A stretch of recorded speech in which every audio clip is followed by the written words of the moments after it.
Yo les fans, on se retrouve aujourd'hui pour une nouvelle vidéo consacrée toujours aux 24 heures du Mans. Aujourd'hui une toute nouvelle série que nous lançons avec toi Laurent sur les petites et grandes histoires des 24 heures du Mans. Bonsoir les petits amis, content de m'associer à l'émission d'Antoine. Vous aurez noté qu'il y a entre nous deux un léger air de famille. Un petit. Voilà, aujourd'hui donc on va s'intéresser à ces petites et grandes histoires qui ont fait la renommée de cette course mythique. Voilà, alors il y a tellement d'anecdotes qu'on ne peut pas évidemment tout vous dire en une seule vidéo, c'est pour ça qu'il y aura plusieurs vidéos.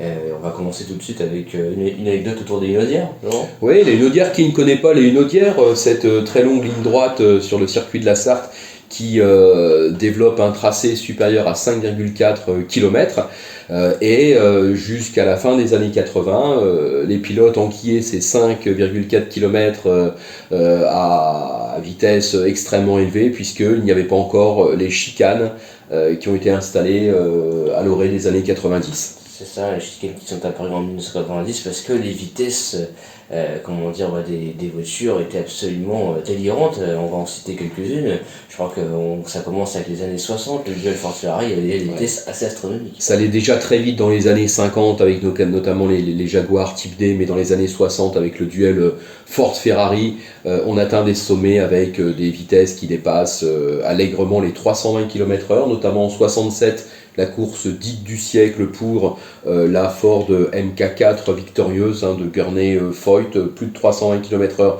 dans les Hunaudières, et sa concurrente immédiate, la Ferrari 330 P4, qui terminera ici deuxième au scratch et qui là encore dépasse très facilement les 320 km/h. Alors évidemment, toutes ces vitesses sont déjà assez importantes ici, mais personne ne fera mieux que le record de la Peugeot WM en 1988, flashé à 407 km/h.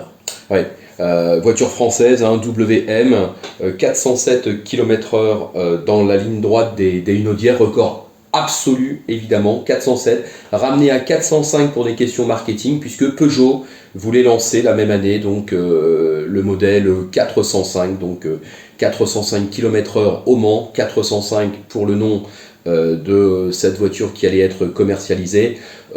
Pour le reste, cette WM était très fragile, moteur Peugeot qui n'avait pas la fiabilité pour tenir 24 heures, mais cette voiture reste à la postérité puisque à l'heure à laquelle on se parle, c'est un record absolu qui n'est pas prêt et qui ne sera sans doute jamais plus battu. Alors malheureusement, même si on a eu de nombreux records de vitesse qui ont été enregistrés, certains en ont payé le prix malheureusement, comme Lucien Banqui qui s'est tué à bord de son Alfa Romeo en 1969 lors des essais préliminaires. Un drame terrible pour le pilote belge. Ouais. Et plus globalement, la famille Bianchi qui depuis des générations laisse un lourd tribut au sport automobile en général.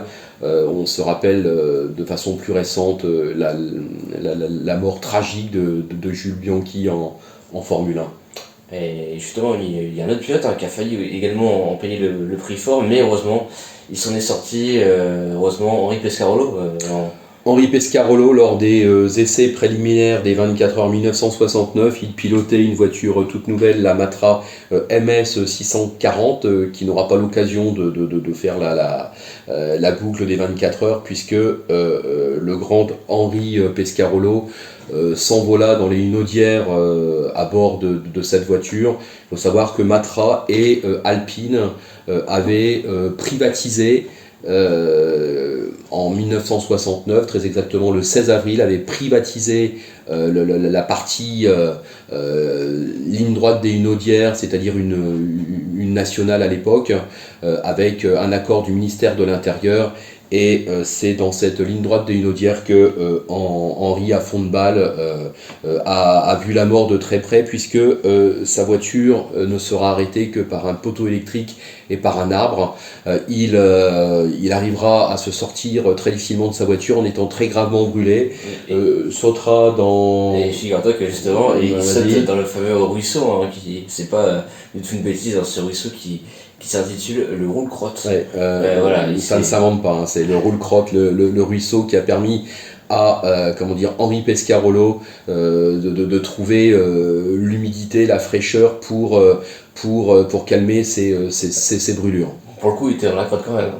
Un peu quand même. Et du coup, cette même année-là, le grand Henri Pescarolo commentera la course sur Europe 1 avec son ami Laurent Robert Chapat. Robert Chapat. Robert Chapat. Voilà, pour ces vitesses, on va venir quand même au moment un petit peu drôle quand même. Enfin, moi je trouve ça assez marrant, c'est quand il y a un journaliste qui a demandé un jour à Ludovico Scarfetti, vainqueur sur Ferrari des 24 heures du Mans 63, ses sensations lorsque évidemment sa voiture entamait la ligne droite des Inaudières.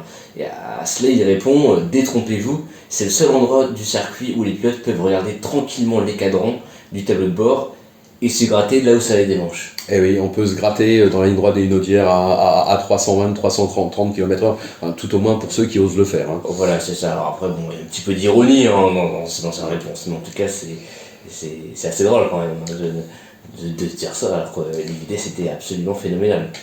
Oui, puis alors, les Inaudières, on disait, c'est le temple de la vitesse, mais aussi le temple de l'aérodynamisme, puisque dans les années 50 et 60, de nombreux constructeurs automobiles français qui engageaient plutôt des petites cylindrées, mettaient toute leur ardeur à mettre au point des véhicules avec un aérodynamisme et un CX extrêmement poussé, ce qui permettait à des voitures très modestement donc motorisées d'atteindre des vitesses prodigieuses. Vous avez par exemple ici cette petite CD Panhard qui, vous voyez, avec des dérives au niveau de l'arrière pour permettre une pénétration et des flux d'air tout à fait impressionnants.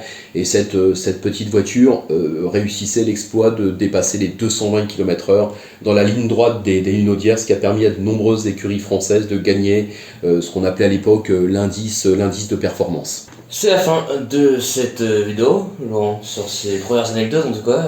Voilà. Oui, en espérant que ça vous aura plu. Voilà, c'est ça, exactement. Alors là, on n'a présenté que 3 anecdotes, mais il y en a tellement.